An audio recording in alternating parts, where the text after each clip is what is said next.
Sometimes when you meet people and they ask you what you do when you are in between jobs, that is one of the toughest questions that you can get. You actually feel awkward. Or I think what's worse at that point was that I was still in the job, but when people asked me what do, I didn't feel proud of what I did. Welcome to Career Relaunch, the podcast focused on helping you create a more fulfilling career. My name is Joseph Liu, and I'm here to help you gain the clarity, confidence, and courage to overcome the challenges of making changes to your career so you can do more meaningful work and enjoy your professional life. In each episode, I feature people who have stepped off the beaten path to reinvent their careers and successfully make a major career pivot. We talk through their unique personal stories, the challenges they overcame, and the lessons they learned along the way to help you take the brave steps needed to relaunch your own career. Today, my guest is going to explain how he relaunched his career from being a hotel lounge pianist to a digital marketer in the pharmaceutical industry. We'll discuss the importance of feeling inspired in your career and why you should pay attention to how you feel when someone asks you, what do you do for a living? Afterwards, during today's Mental Fuel, I'll address a listener question about how to prioritize your various career interests.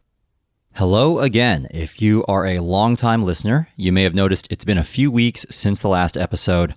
I've been traveling a bit in Europe the past month, some personal, some work related, and I also ended up coming down with a really nasty cold. So my voice has been shot the past couple weeks, and I had to take a little hiatus from the podcast. But I'm back now and really excited to introduce you to today's guest, Rei Lim, who started off as a professional musician. At first, he felt like the luckiest guy, making a living out of his passion. But 4 years into his job, he woke up one day and realized he needed to pick up another skill because being a musician was not viable for him in the long run. He ended up picking up digital marketing and fell in love with it. After freelancing for 4 years, he now works as a digital marketer for a global pharmaceutical company. And on the side, he also runs an online magazine about beauty aesthetics called Fairy Moraine. Now, Rei is someone who reached out to me on Facebook in 2016 when he was in the midst of that career transition. And after we exchanged a few emails, he ended up quitting his job as a professional pianist, and he reconnected with me earlier this year. I thought he had a unique story because he went from doing work aligned with his passions to a path that felt more traditional rather than the other way around. I really think you're going to enjoy hearing about his journey, getting a behind-the-scenes look into the life of a hotel pianist, and learning how to break into the corporate world if you don't have a corporate background. You can get all the show notes from today's episode at careerrelaunch.net/42. Rei spoke with me from Singapore. Good evening, Rei, and welcome to Career Relaunch. Good evening, Joseph. How are you? Very well. I'm very excited to hear all about your unique career path. First working as a professional musician and then eventually shifting to working in digital marketing in the corporate world, which is quite the transition. And I was wondering if you could just kick us off by telling us what you're focused on right now in your career and your life. Thank you, Joseph. It is my pleasure to be here. So I'd like to share about two things that is going on in my life right now. So number one is actually my full-time job in an MNC. I'm currently working in a pharmaceutical company. It is a regional role where I take care of the entire marketing production for Asia. So I'm actually handling 9 countries. Right now, I have to fly pretty frequently to take care of the marketing. That's my full-time job. For the other thing that I'm doing is actually a little startup that I started last year. It is an online magazine called Fairy Moraine. This is a beauty aesthetic portal where we provide a lot of information about beauty and aesthetics and health and wellness.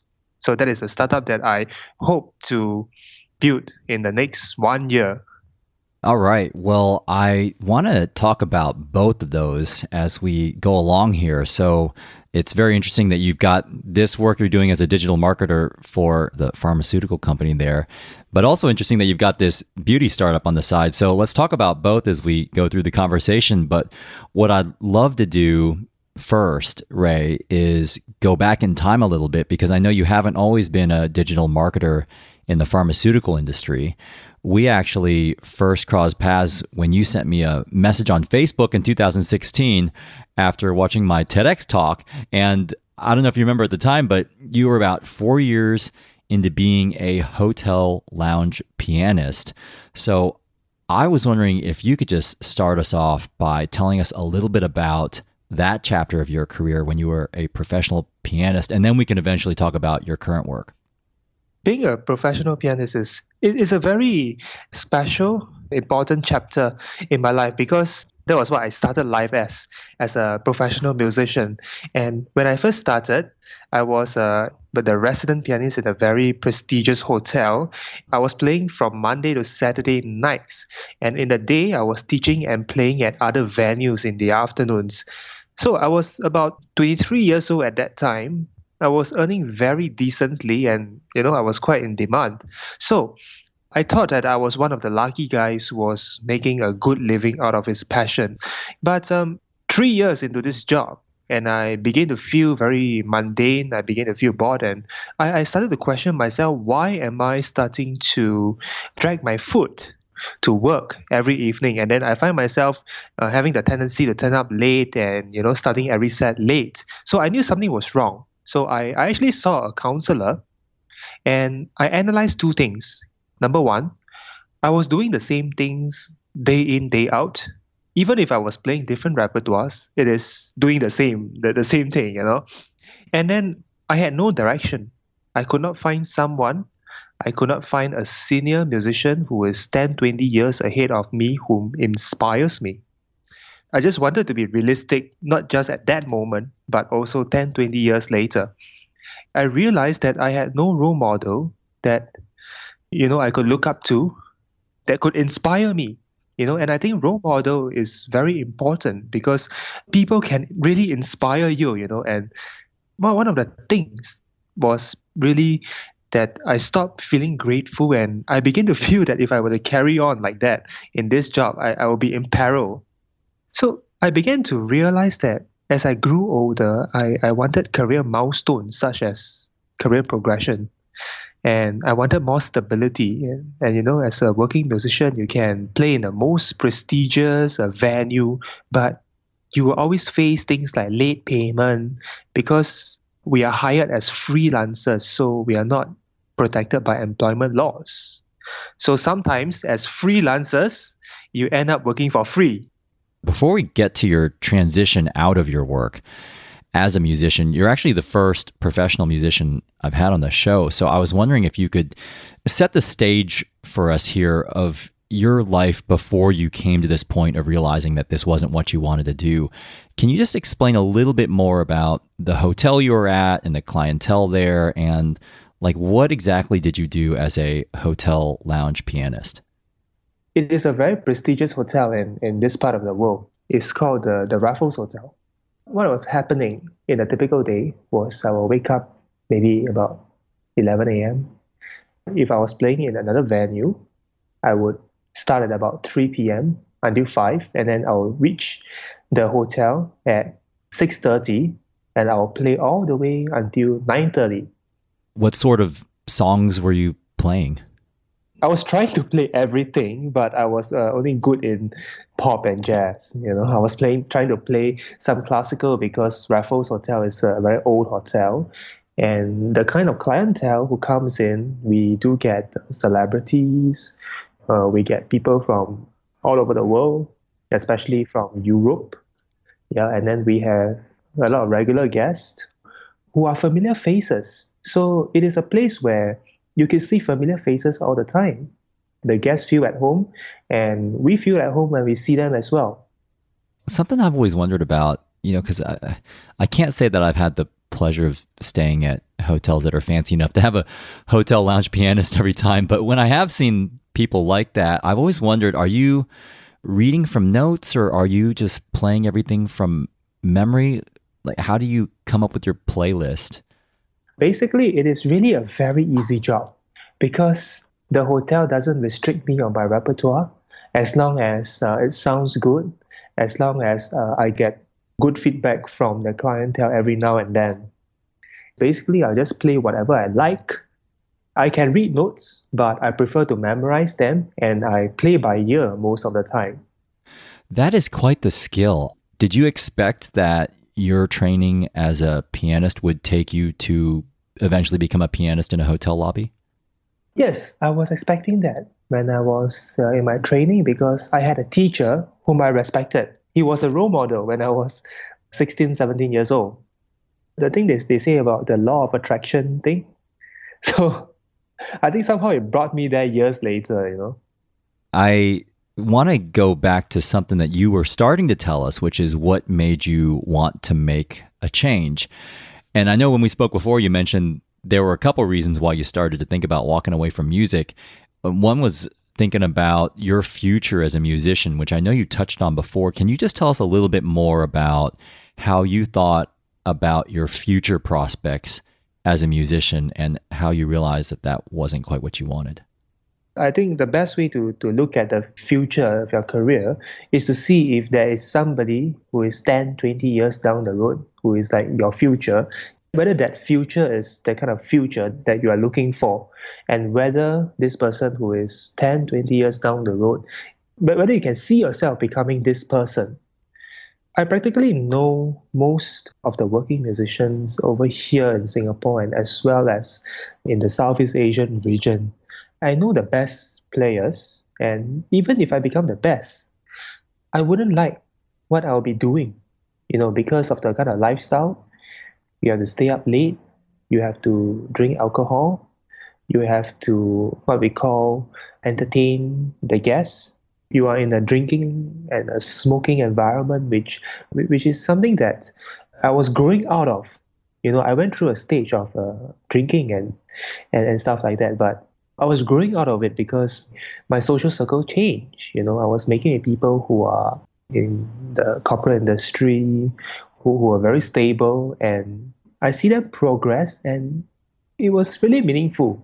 Yeah, not just people in corporate, but I was also mixing with a lot of entrepreneurs at that time. Is there any sort of misperception you think that people have or that you had about the life of a musician that very quickly became apparent to you that that's not quite what you wanted? Sometimes when you meet people and they ask you what you do, and I came to a point where it felt awkward to me to say I play the piano at a hotel lounge. And if let's say you are in a networking session, it's just irrelevant to them, then you can see that they immediately just lose interest in you. It's like, I think I came across one of your talks. You were saying something like, sometimes when you are in between jobs or when you are quitting a job or you just quit your job, that is one of the toughest questions that you can get. You actually feel awkward. Or I think what's worse at my point was that I was still in the job, but when people asked me, what do I do? I didn't feel proud of what I did. When we spoke before, you also mentioned some life considerations related to milestones, which I know you alluded to before. How did you think being a pianist would fit into the milestones that you wanted to cross in your life? One of the milestones that I define is actually progression. If let's say I am 3 years in this job, am I doing the same things as I was doing 3 years ago? So if I was doing the same thing, then why am I stagnant? We have to go somewhere else after some time. And I felt that after 3 years plus in that job, I wasn't getting anywhere. I just can't see myself going anywhere in that vocation, you see. You had also mentioned to me when we spoke before about the importance of age and how as you get older as a musician, that can sometimes affect your prospects. Can you just explain what you meant by that? It is very apparent because as a performing and working musician, you are an entertainer. So as an entertainer, there are other things that is important, and it holds a stake when people assess whether they want to hire you or not. One of the very important things apart from your musical skills is actually your image. As you get older and people have been seeing you around, sometimes when you get a new management, they come in, they want new things. They want younger people, they want to hear younger songs, maybe they want a band, and they just want fresh graduates from the arts college. So as you get older, people may not want to hire you that enthusiastically. So you're starting to realize that this might not be the future that you want, which I think is when we first connected. What happened next for you? Because I know that you started to take some proactive steps to enable the next chapter of your career. What did you do? Well, I chanced upon a workshop on digital marketing. I went for it. I paid about 4,000 Sing dollars and completed the entire course. I liked it very much. And then once you like it very much, and then you will just find ways and means to improve. So I started freelancing as a digital marketer, helping businesses generate leads via social media and search engine. So as I began to be able to make a decent living as a digital marketer, I slowly faded off from the music industry. And at what point did you start to think about moving out of freelance into working full time? As a freelancer, you are somehow like a musician as well. So you are like responsible for making ends meet. The income is not stable. Clients don't pay you. They can default on your payment. Clients can be unreasonable. So my purpose of going into freelancing as a digital marketer was actually to pick up experience and see where it takes me. So I started to be on the lookout for jobs, apply for jobs via LinkedIn, which is very powerful. I was lucky enough that I was given a job by this company. And then in a matter of 3 phone calls, I got a job. And now I'm more than a month into the job now. How's it going for you so far there in the digital marketing role in the pharmaceutical industry? Okay, over here in a multinational company, it is very different from working in a small business, in an SME, because in an MNC, the overall direction and the branding, what you can do, the boundaries, what you cannot do, is set by the head office. Even as a regional marketer, I'm quite on track because I'm lucky enough to have a boss who actually cares about making sure I get on the job well. So I would say that I'm very lucky. I think I'm on the right track and doing well.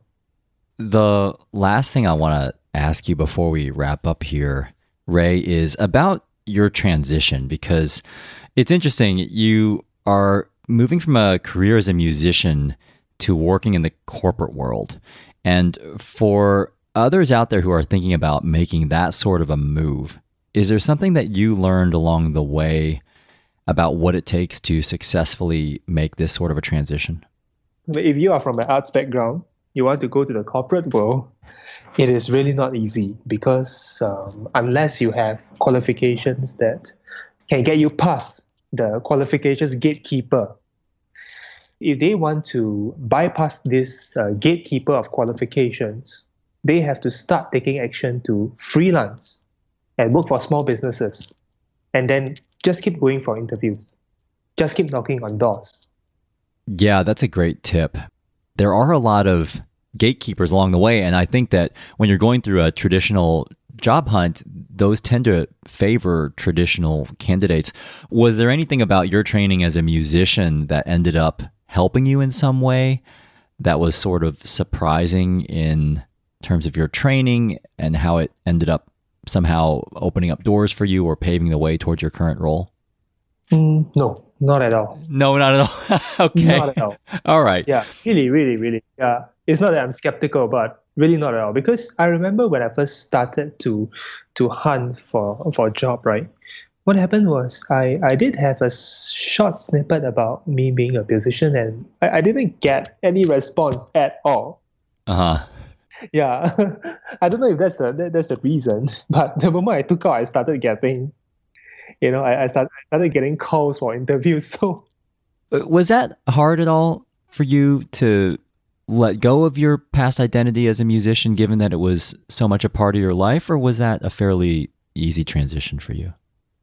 it was hard because you will start thinking about what others will think about you. And then when people stop seeing you performing, sometimes they call you up, or sometimes you bump into them on the streets. And if you share with them what you are trying to do, they become naysayers. They say, you will never be able to make it because of your background. On the practical side, it was hard because of the kind of lifestyle, the difference in the lifestyle that you have in corporate and as compared to being a musician. So as I was saying, being a musician, you wake up at least 11 a.m., 12 p.m. because you perform late at night. But if you go into the corporate, you have to wake up at 7:30 a.m. in the morning, Right. So, but I mean, it took me a while to switch my body clock. But I was just determined, because I was just weighing. If it's going to take me 1 year of discomfort for the next 10 years to be more stable, yes, I think it is a good trade-off. So that gets me into my other question before we wrap up with your current project, which is your side gig. My other question is about the people who go in the reverse direction from you in their careers. So I guess I hear much more about people who are leaving the corporate world to go off and become, I don't know, a musician or an artist or some sort of, to live their dream or whatever. Like, what would you say to those people out there who are thinking about doing the opposite of what you did, leaving the corporate world to pursue fill in the blank, whether it's music or art or anything else that is one of their passions? If they really have clarity to what they are doing, if they are of a matured age, that they have seen enough of the world, you are responsible for yourself.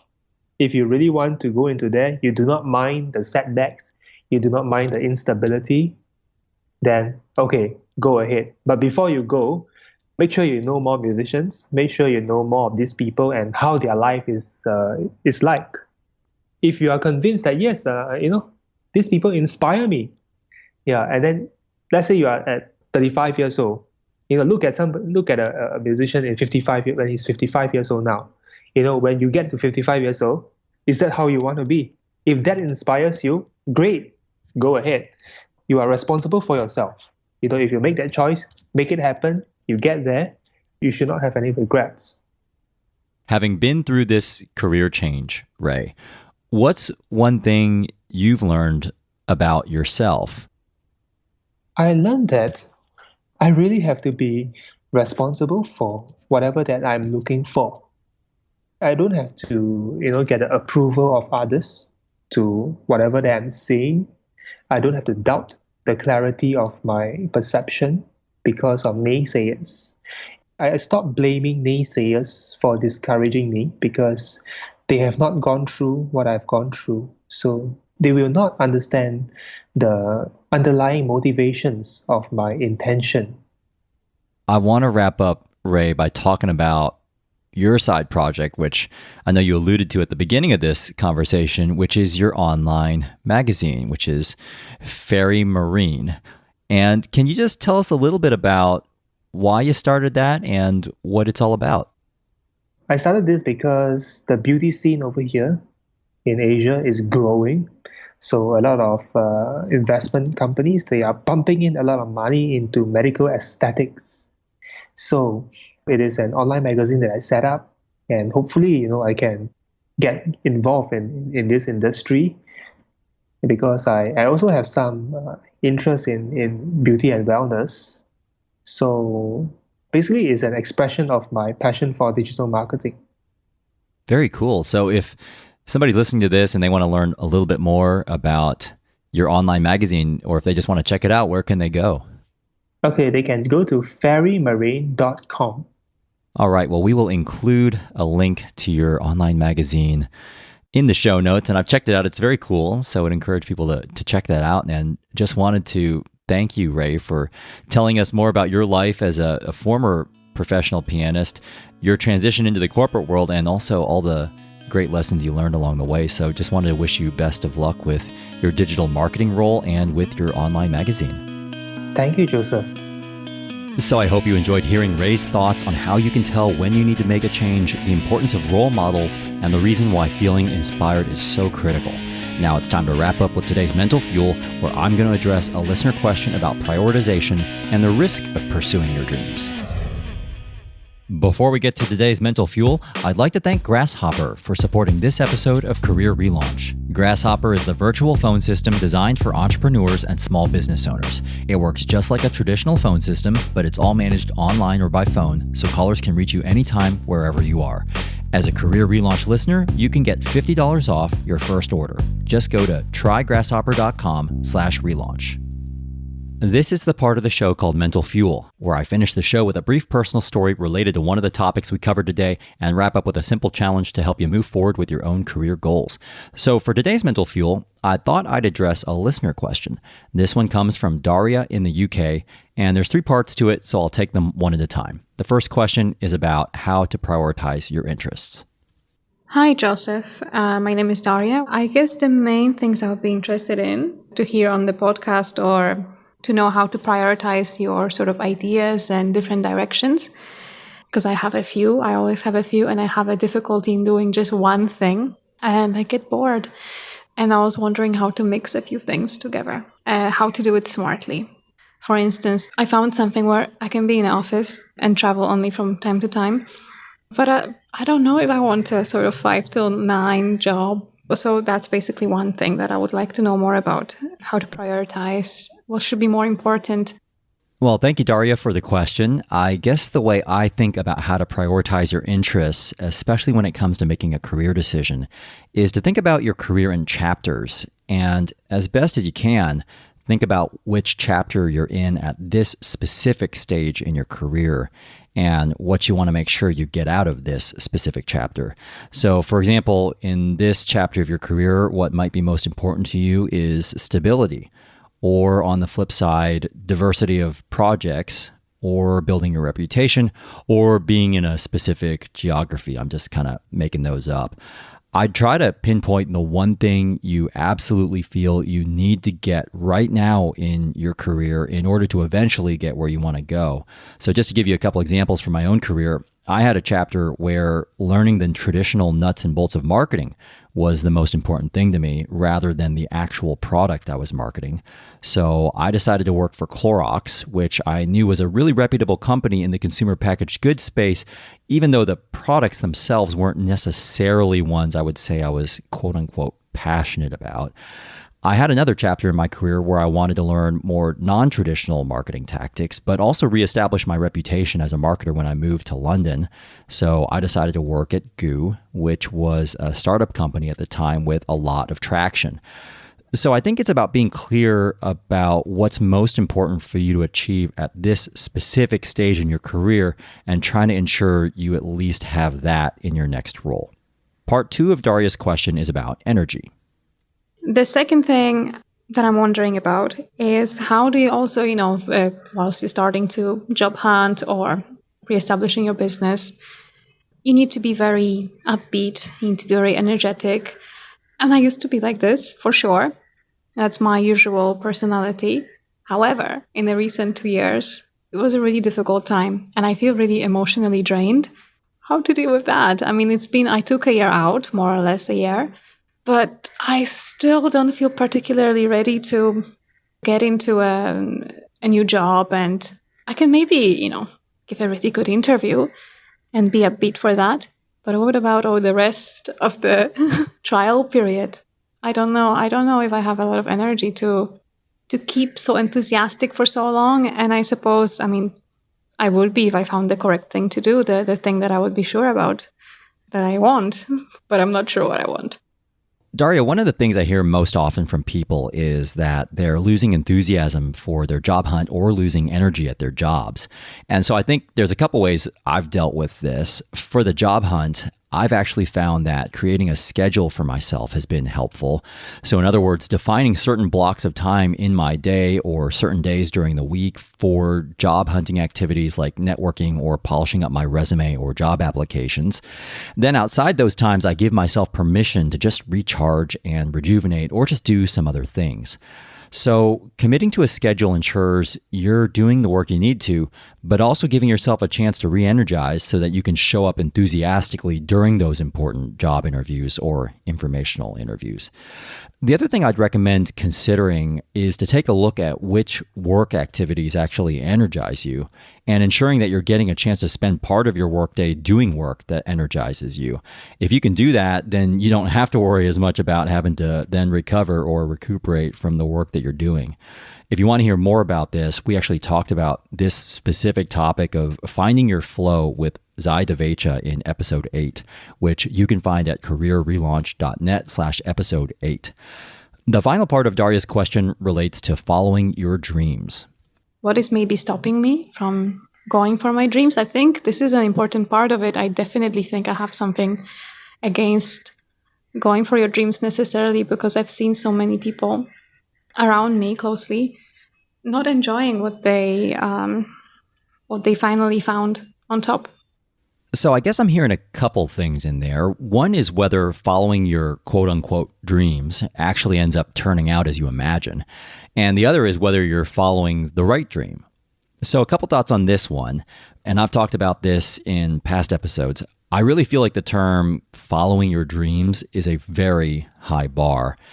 I'd say I probably have more interests than actual dreams, especially when it comes to career topics. But let's say you do have a dream, which is wonderful. If you have a dream, I think it's worth at least dipping your toe in or testing the waters to see if you can make that dream a reality. I talked to so many people who decided to just go for it, not in a reckless way, but in a smart, thoughtful way. And I'd say in most cases, it ends up being quite a messy, unexpected journey that rarely pans out as you imagine it will. But in those cases, most of the people I talk to are actually really glad they tried it. And sometimes, even if it doesn't turn out exactly as you expect, there could still be another end result that makes the journey worth it. My other thought on this is about whether you're following the right dream, which I think is a different question. So I also talk to people who are, to use your words, trying to get to the top. And you're exactly right. They get there and they're not happy with what they find. So I think the best way to avoid this is to take the time to ask yourself why that goal you're trying to achieve is so important to you. And to also ask yourself how achieving that goal is going to serve you, your values, or the people you care about. If you take the time to do this, it doesn't guarantee you're going to climb the right ladder, but at least this way you can be clear with yourself about why you're chasing what you're chasing. That takes me to a quote from Stephen Covey. If the ladder is not leaning against the right wall, every step we take just gets us to the wrong place faster. So I hope you found that useful, Daria, and thanks again for asking these great questions. So my challenge to you, just to piggyback on Daria's question, is to think about what's most important to you during this next chapter in your career, and to get really clear on that so you can make the right decision about where to go next. To help you with this, I've got a simple worksheet you can download free at careerrelaunch.net/42 to help you get started in defining your professional priorities. Now, if you have a question that you'd like me to address on the show, or just want to share your own career change situation with others in the listener community, you can leave me a voicemail at careerrelaunch.net/voicemail. You can also just email me a voice memo from your phone to joseph@careerrelaunch.net. To learn more about our guest Ray, or to get a summary of all the key points from today's show, you can go to careerrelaunch.net/42. Just to let you know, I've got some more travels coming up. I'm going to be in Istanbul, New York City, Vegas, and Portland. So I may need an extra week here or there to get out the next couple episodes, but I will eventually get to them, including our next episode, where I'll be featuring a former buyer in the retail apparel industry who's going to give us a glimpse into what it's been like for her to take a break from the corporate world to figure out her next move she wants to make in her career and life. So stay tuned for that. Thanks so much for being part of the Career Relaunch community, and a special thanks again to Rei Lim for sharing his story with us today. This episode was mixed by Richard Pennington. Electrocardiogram wrote and performed our original theme song. I'm Joseph Liu, and I'll see you next time.